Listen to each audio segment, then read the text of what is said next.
everyone. Today we from Group 4 will explain about stratification and social change. Previously, let me introduce my name Agatha Margaret Bertariani, NPM 2062010024, and my friends. My name is Lucialis Rahayu, NPM 2061201028. My name is Cecilia Meliani, NPM 206120-142. Pengertian stratifikasi sosial. Apa itu pengertian stratifikasi sosial? Stratifikasi sosial adalah struktur sosial yang memiliki lapisan-lapisan dalam suatu masyarakat. Lapisan di sini adalah adanya strata, mulai dari yang paling bawah hingga paling atas. Stratifikasi sosial mengacu pada pembagian anggota masyarakat ke dalam tingkatan atau strata yang berkaitan dengan sikap dan karakteristik tiap-tiap anggota atau kelompok. Stratifikasi dalam masyarakat bukan sebagai subsistem, melainkan sebagai suatu aspek umum dari struktur dalam sistem sosial yang kompleks. Hal ini berbeda dengan ekonomi yang merupakan subsistem dalam masyarakat. Sebagaimana subsistem lainnya, pendidikan, budaya, agama, dan sosial, masyarakat dalam konsep ini dipandang terbangun atas strata yang hierarkis. Stratifikasi naluri manusia. Naluri untuk hidup secara berkelompok sebetulnya tumbuh sejak manusia masih kecil. Untuk memenuhi naluriah ini, setiap manusia melibatkan dirinya dengan orang lain dan lingkungannya. Kelompok sosial. Kelompok sosial adalah kehidupan manusia dalam himpunan atau kesatuan manusia yang relatif kecil. Jumlah mereka biasanya masih bisa terbilang kecil yang hidup secara bersama dan membangun tujuan bersama.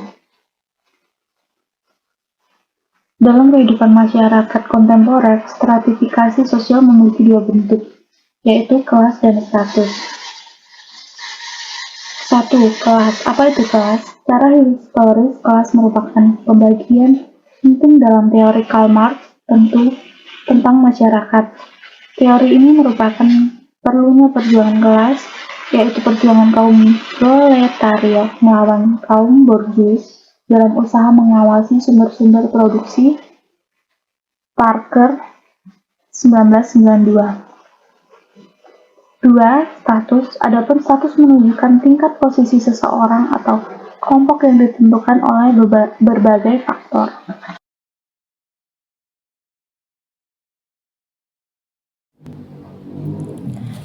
Selanjutnya di sini ada dua penelitian dalam menjalankan faktor-faktor, yaitu yang pertama, penelitian yang dilakukan oleh Lockwood pada tahun 1958, yang dimana dalam penelitian ini objeknya adalah para pekerja berjas hitam atau para pegawai administrasi. Dan yang kedua itu penelitian yang dilakukan oleh Gould, Thor, dan Lockwood pada tahun 1963, yang dimana telah menekankan gejala-gejala melimpahkannya orang-orang yang termasuk dalam kelas kerja.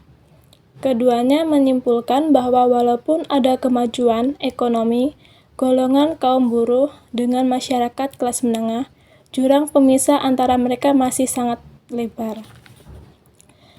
Yang selanjutnya B. Pola-pola stratifikasi sosial. Menurut Soejono Soekarto, adanya sistem lapisan sosial dalam masyarakat bisa terbentuk menurut dua pola, yakni yang pertama, secara sengaja. Secara sengaja yaitu secara sadar disusun, direncanakan untuk mencapai suatu tujuan bersama.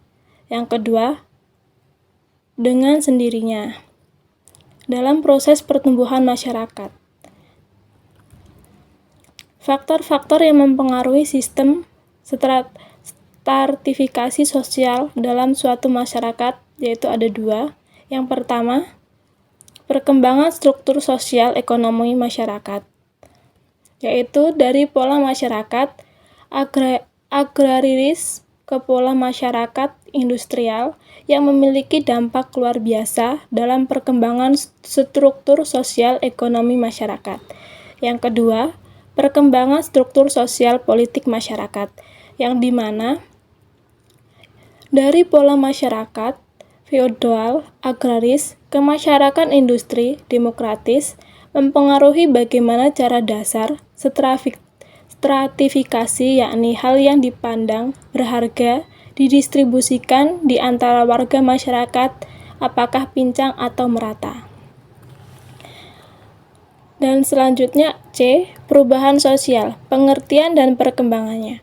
Perubahan sosial merupakan proses sosial yang dialami oleh anggota masyarakat serta unsur budaya dan sistem sosial di masa suatu tingkat kehidupan masyarakat, meningkatkan pola hidup lama dan berubah pola kehidupan baru.